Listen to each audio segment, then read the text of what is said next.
everybody, Cal Banyan here, Cal Banyan's Hypnosis, etc. And once again, with L. Ron Ferguson. If you're watching this anywhere except calbanyan.com, you want to go there right now, because right below this video on calbanyan.com is additional text and links and graphics that just makes it a whole lot more worthwhile. Let me tell you about L. Ron. L. Ron has had a lifelong interest in the mind and how it works and success strategies. And he was a hypnotist before he came to our center, went through our certification training. I believe it was our Week of Power. Might have been the certification course. I don't know. We can ask him here in a minute. Then he went, most importantly, through our internship, where I watched his videos and supervised him. He became a top-rate hypnotherapist. He still works at our center since 2008, and he'll straighten me out if I have some dates wrong or something. Really, tons of confidence in him.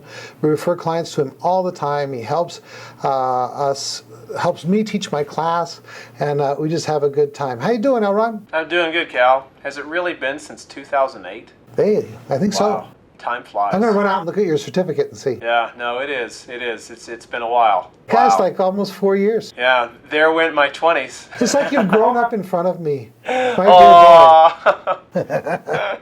You were just a lad when you came to our center. I know, the gray hairs have been popping out left and right. Oh, we should talk about your hair. Oh, no. Oh my God. We're getting ready. We're going for the day. And he's got these little spikes going off the side of his head. And I said, man, you got to comb your hair. This is video, not radio, you know. So. And I said, I got all the hair gel I can handle. I can feel it compressing my brain. You know you can hurt somebody with those spikes. Yeah, my natural state is, totally different story. Gonna have to ask my mom about the gene pool. Anyway, if y'all don't know who Cal is, well, you should.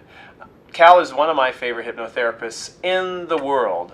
But aside from that, he is the founder of 5-Path, Systematic Approach to Hypnotherapy, and 7th Path, Self-Hypnosis, which is a provocative, insight-oriented type of self-hypnosis. But aside from that, I have a lot of respect for Cal as a clinician and as a true innovator in this profession. And as always, it's our intention to bring you cutting-edge techniques on hypnosis and help you learn what really works. So anybody's lucky to learn from Cal, I am. So thanks for coming here today. Wow, gosh. That's the only reason I really do these podcasts. I get to hear people say such nice things about me. Because when I go home, Maureen never says anything nice. So. Oh, no, that's not true either. No, we know it's not true. By the way, she's in Singapore right now. She's having some fun. And she's also over there doing a little work and discussion and training with our trainers over there in Singapore and stuff. So it's all good. And by the way, hello to our trainers in Singapore. So we got Pete and LD and Fazia. Okay, take over. Okay. How about I start with a question? Okay. And this is a question that was sent to me by you, as a matter of fact, that you pulled off of a question that someone sent to you. Yes, using the Ask Us button right up there at the top of this website. Go figure. It works. Ha! It worked. Who had the idea for a button like that anyway? It sounds smart. I saw it in some other website and I said, Jim, make it happen.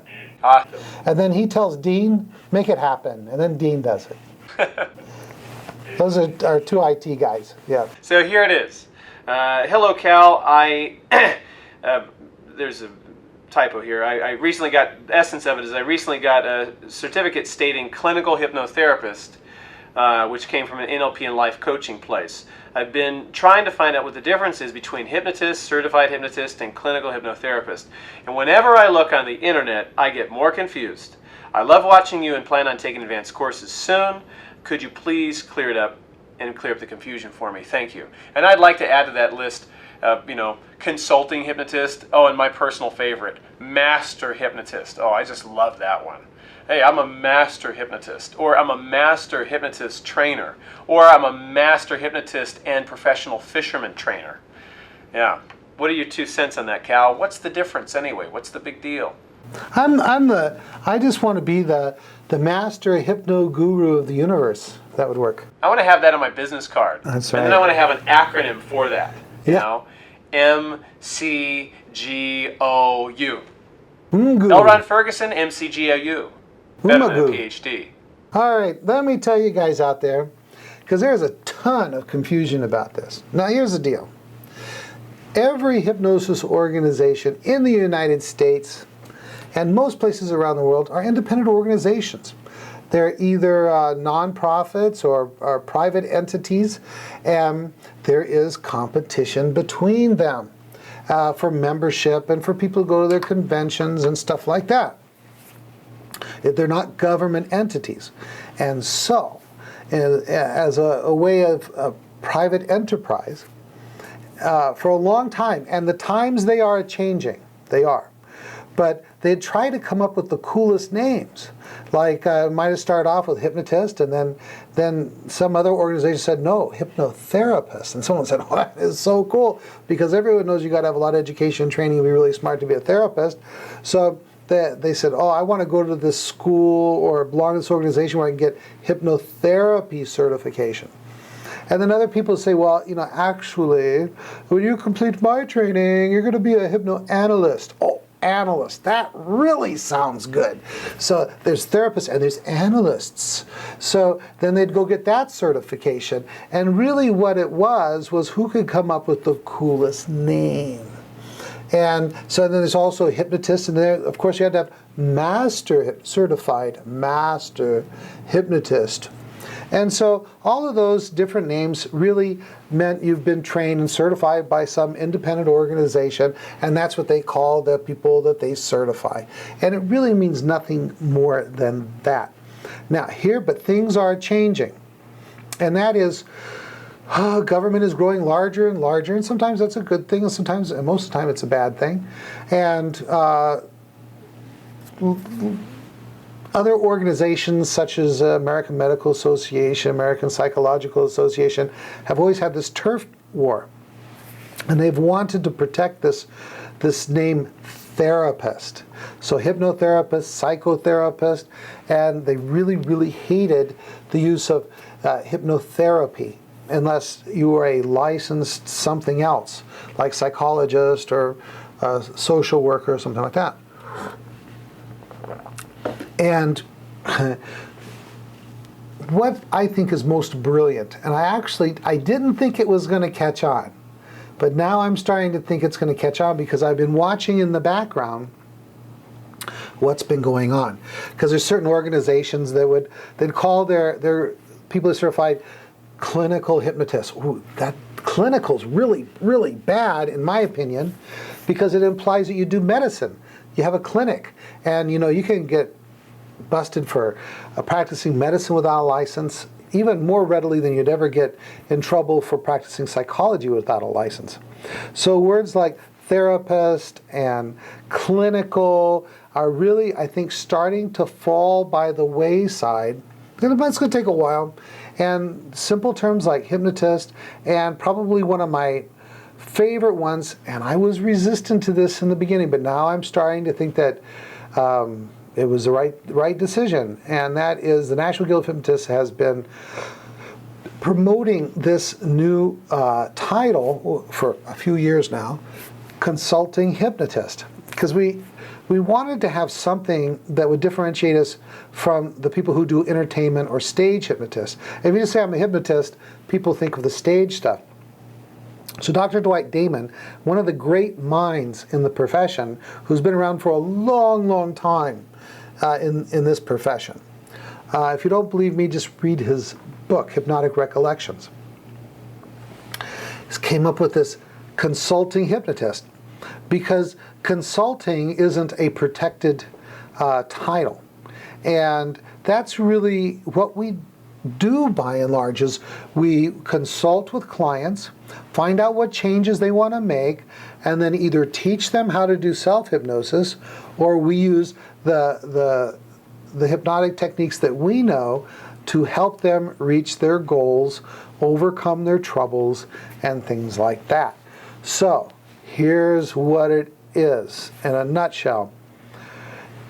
Clinical hypnotist, hypnotherapist, master hypnotist, consulting hypnotist, and hypnotist. Basically, there's no significant difference between all of them. They're just names that have been adopted by different independent, non-governmental agencies, and behind it was some marketing and public relations type stuff, and there is a general shift now towards, I believe, what Dr. Dwight Damon, the president of the National Guild of Hypnotists, has now recommended that we use consulting hypnotists. As a matter of fact, probably a couple years ago, on hypnosiscenter.com, if you go there right now, you'll see that underneath our hypnotherapist picture, it has title, and it says consulting hypnotist. So, and it hasn't hurt our business at all. In fact, there is an upside, and that is there's a whole big segment of the population that would rather not go see a therapist because it kind of implies that there's something wrong with them psychologically or emotionally or something like that. And so one of my favorite things to say to my clients is that I don't believe there is anything wrong with them, that the experience that they're having, the trouble they're having is perfectly normal. Anybody who's been through what they've been through would be experiencing the same kinds of issues. And so mainly we work with normal everyday people with normal everyday problems, and we consult with them for the appropriate use of hypnosis to help them overcome those problems. How's that, Elron? That's great, Cal. That is, I'm so glad that you answered that question, and I learned a few things myself. I mean, like I was saying, oh yeah, master hypnotist. These are just labels. They're just titles. Like Cal was saying, it is they're independent organizations that are non-governmental, and my favorite one is these days, hypnotist. That's my personal favorite.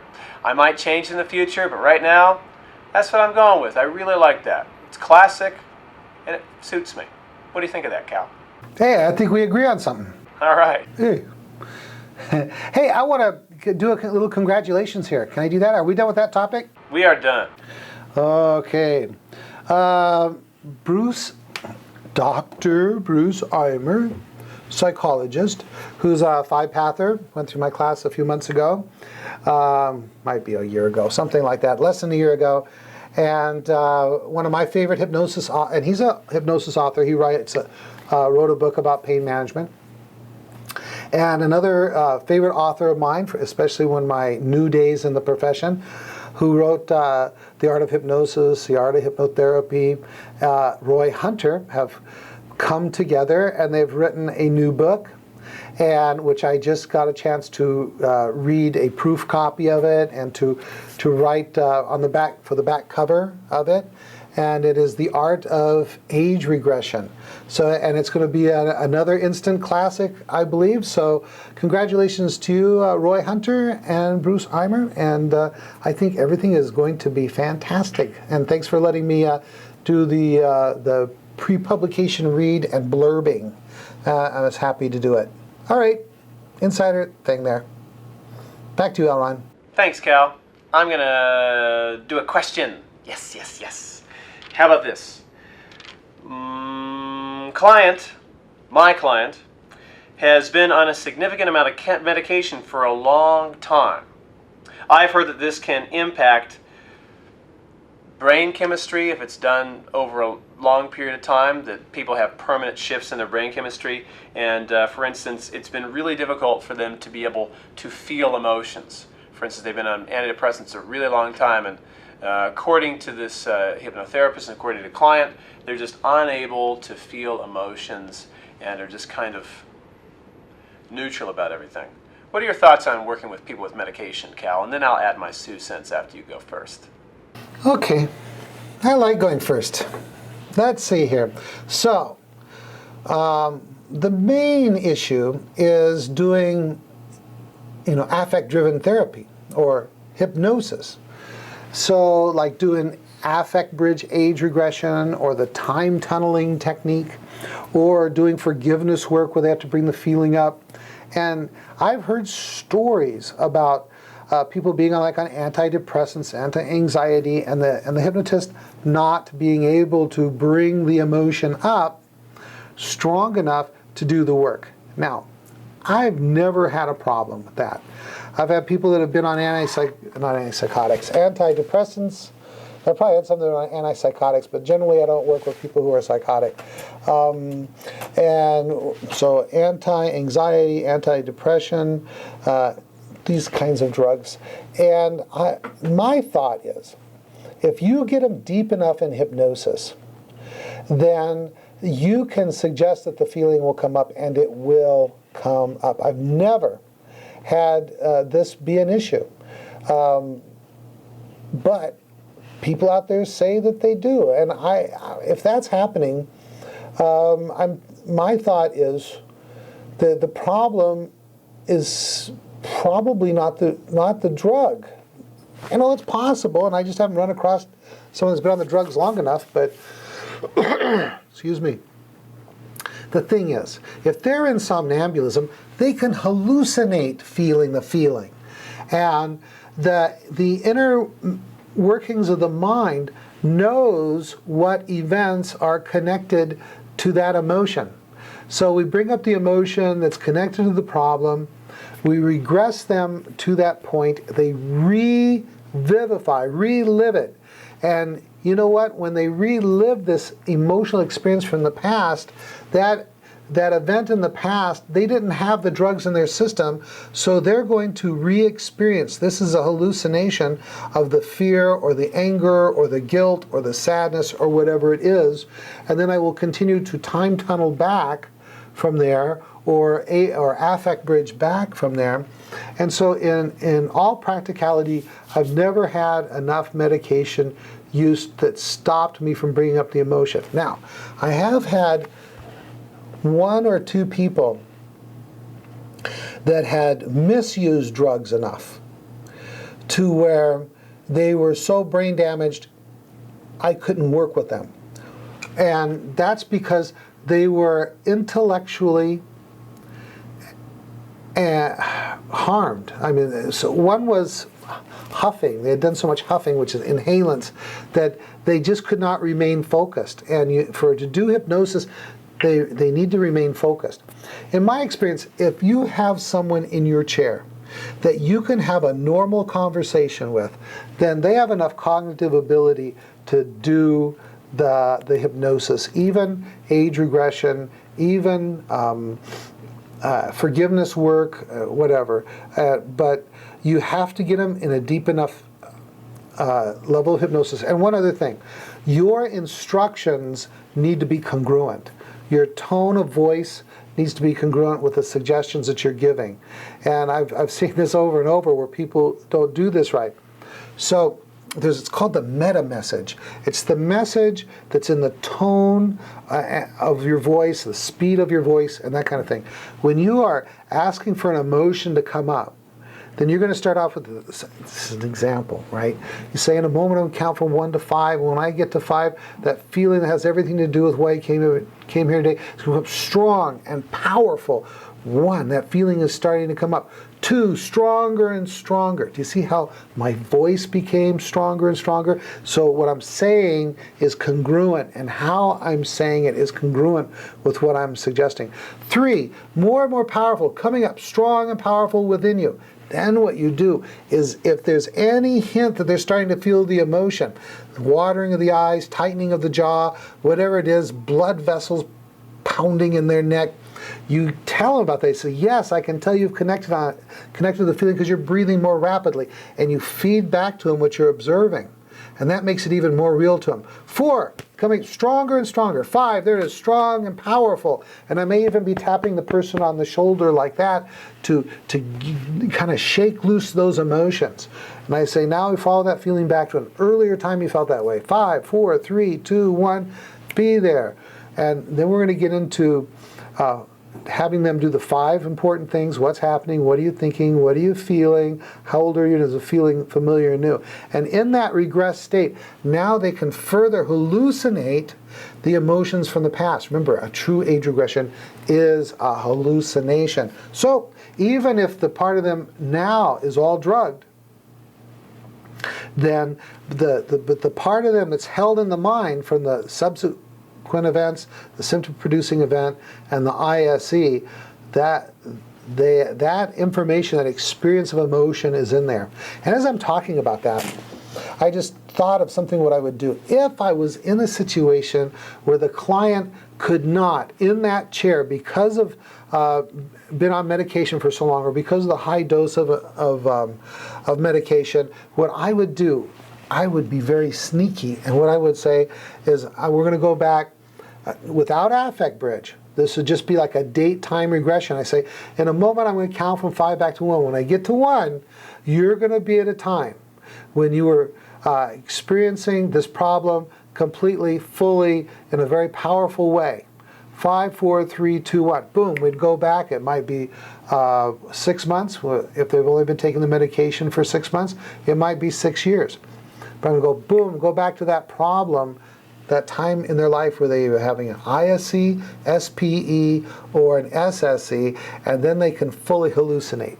So there's more ways to initiate a regression than affect bridge or time tunnel. How's that, Elron?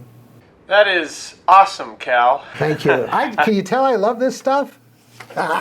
You know, even after all these years, gosh. Don't know how you do it. Although I don't think you could beat my love of hypnosis out of me with a sledgehammer, so I can definitely relate to that. That was a lot of great information, and I'd just like to add on that. I mean, with medication, obviously, medication does do certain things neurologically, physiologically to a client, but that's really between them and their doctor. Sometimes the inability to feel, if that happens, because that has happened to me, or I've suspected that that was part of the problem. I didn't tell the client that, because we don't want that belief that medication makes them unable to feel emotions getting in the way. And so if that comes up, I'll just nix it conversationally as soon as I can. Say, well, you know, and say just what Cal said. Well, you know what, I've never found that to be a problem. Once we establish the proper level of hypnosis, you can feel things just fine. And you know what, and I also take the pressure off of them and say, whatever level you got is how much you got. But ultimately, sometimes when it isn't happening, because I'm just mind reading what might be the problem within this question, is once in a while, the client will not be thinking that it's a do-with process. That is, hypnosis is a do-with process, not a do-to process. We do it together. We're a coach, we're a guide, we give people instructions, but just because I say close your eyes doesn't make you close your eyes. Who's the one that still has to close your eyes? You are, right? I can suggest that you close your eyes, but you're the one that actually has to close them or relax your body. It's half of it's focus, half of it's following instructions, and when a person says, I don't feel anything, once in a while, that's because they are not making themselves feel it. That is, the more willing they are to allow themselves to experience that emotion and to literally make themselves get in touch with it, because part of it does go to their mind, their emotions, their willpower in that moment. Somnambulism or deep somnambulism or a light state of hypnosis, it's going to also be their willingness and their understanding that they have to get in touch with that emotion however much they can, and because of the hypnosis it's going to be easier, but the responsibility for making that happen and bringing the emotion up is also within them as well as it is with us eliciting the emotion. And that's all I want to say about that. I think we're out of time. I think we're out of time. Let's do it. Wrap it up. All right, I'm going to wrap it up. I am L. Ron Ferguson, and I have enjoyed being here today again. If you all watching want to learn more about how to do this stuff, get a few more golden nuggets, we got a massive archive of videos on here. We give away too much content, and I definitely, I'm one of those, I want to slap Cal on the shoulder and say, stop giving away so much content. There's some really content-rich videos in our archive on calbanyan.com. If you want to have a schedule of training classes, check out hypnosiscenter.com and also check out hypnosis.org. 2 ways to get a hold of me is through my email address, which is the best way, lronhypnosis@gmail.com. And check out my website, which needs some editing, safeeffectivehypnosis.com. It's been a pleasure to be here, and I'll see you next week. L. Ron Ferguson signing off. Hey, Elron, thank you so much for being a part of this podcast, you hypocrite. Because, gosh, you say, Cal, you give so much away, and then you come out here and you do the same doggone thing with me. So, you had your chance to talk. I'm wrapping it up now. You guys out there in Hypnoland, thank you so much for watching us or listening to us, whichever you do. Please also visit the facebook.com/hypnosis, etc., because we talk about stuff during the week and sometimes give out some specials and things like that. It's kind of the insider approach. And also, look, we got classes coming up. Wouldn't that be fun to have you in class with me and Elron? Certification, July 9th, October, that's the NGH approved Banyan Hypnosis Certification course, and then sneaking up really, really quick, May 20th through the 26th, the Week of Power. That's for you folks who are already certified, you got the basics, and now we're just going to get into the powerful 5-path and 7-path stuff. All right, that's it. Cal Banyan signing off.